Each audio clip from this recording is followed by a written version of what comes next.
I've been baking with my nan since I was knee-high to a grasshopper. We had a lot of holiday baking traditions, but one of my absolute favorite is mincemeat tarts. Now, mincemeat has been enjoyed for many, many years since the Middle Ages, but it has changed a lot over time. As the name implies, it originally did contain meat and was a way to preserve meat without having to cure or dry or smoke. So it would be minced and might be mutton or beef or pork, mixed up with some fruits and spices and served in pastry. It was very hearty. It's changed a lot over the years and doesn't usually contain meat these days. I normally use a store-bought mincemeat, but this year am so lucky that I have homemade that was made by a very dear friend from my hometown in Granville, New York. The first step in baking is to gather all of your materials.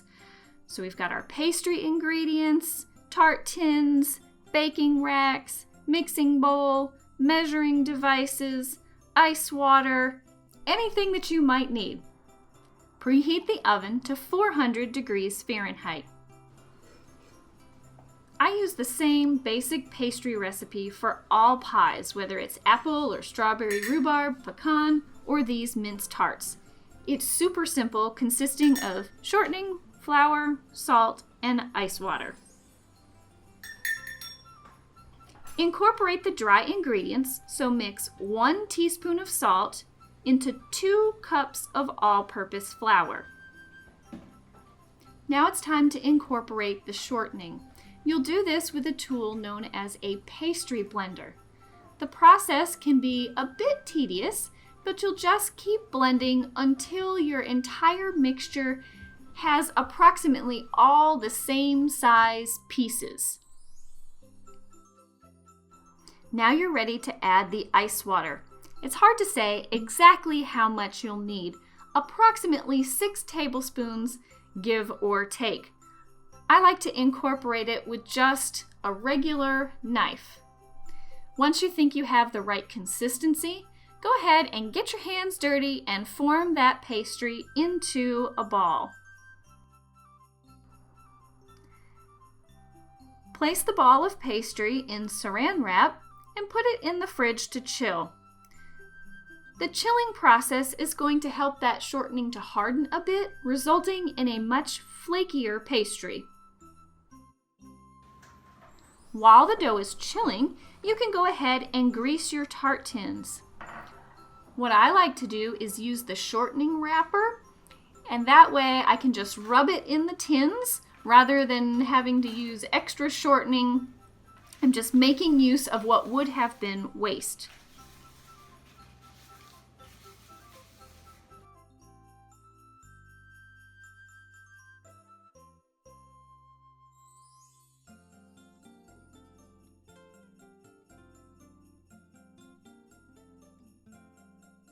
Now we have our chilled pastry and we are ready to roll it out.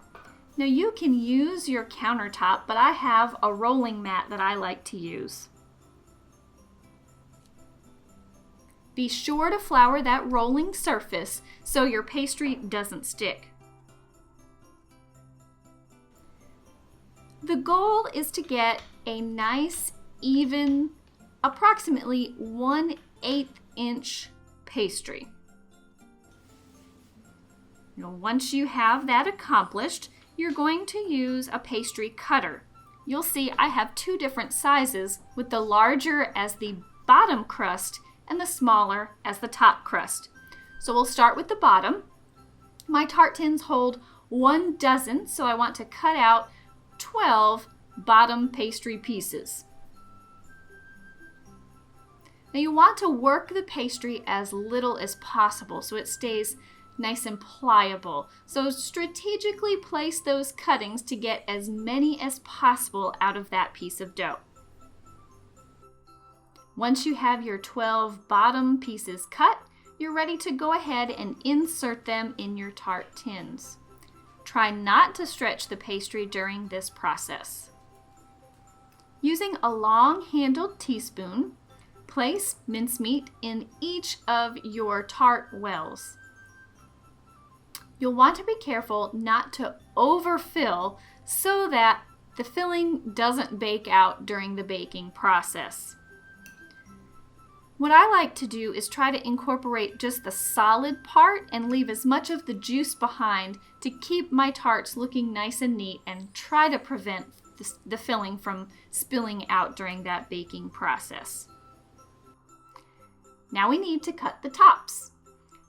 Go back to the refrigerator, get out the dough that's still chilling.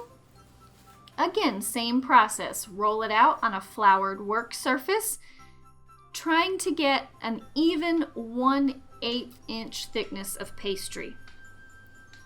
Use the smaller size pastry cutter to cut out 12 top pastry pieces. You're going to use your remaining ice water to help to seal the pastry. So dip your finger in the water and go around the outside edge of one of the top pastries and then put it on top of a bottom, pressing down to seal. You're going to do this for each one of your tarts, so each of the dozen. Now we're not finished sealing. You can use your fingers to do the rest if you like. I prefer to use a small dessert-sized fork. Now, not the end with the tines, but the opposite end.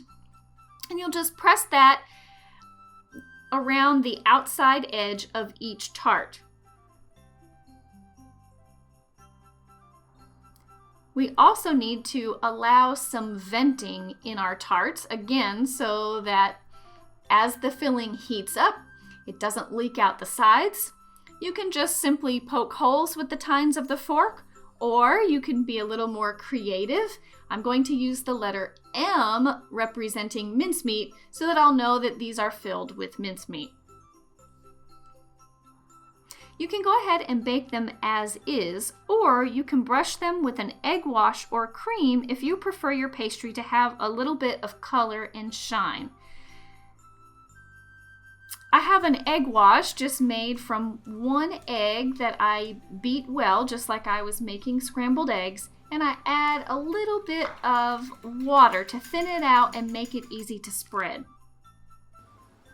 Place in the oven and bake for 10 to 15 minutes or until lightly brown. Now, what do you do with your leftover pastry? My grandmother would always make turnovers with the leftover pastry. So we're going to repeat the same process. Roll out the remaining dough. You can go ahead and cut it into a nice rectangle so that it's easy to work with. You can use a filling of your choice for your turnover. I happen to have extra mincemeat, so I'll just go ahead and use that. But strawberry or raspberry jam works nicely. Even something like lemon curd makes a good filling. Seal up your turnover in the same process using water along the edges. Don't forget to give some venting, so use the tines of the fork. Again, you can just make a pattern. You can use letters like M for mincemeat. Perhaps you'll even get a little creative and try to add some holiday symbol like a Christmas tree or a wreath. When you take the tarts out of the oven, you'll want to cool them on a wire rack. Your finished mince tarts can be served at any temperature. Some like them cold, some like them at room temperature, or some like them warm. I personally think there's nothing better than fresh out of the oven after they've had time to cool down just a little bit. A note of caution: if you're reheating them, say in a microwave, be very careful as the filling gets hot very quickly. The tarts do freeze exceptionally well, and this comes in very handy during the holiday season. It's bittersweet baking by myself this year, but I'm so incredibly thankful for all the years I had to spend learning from and baking with my man. Cheers.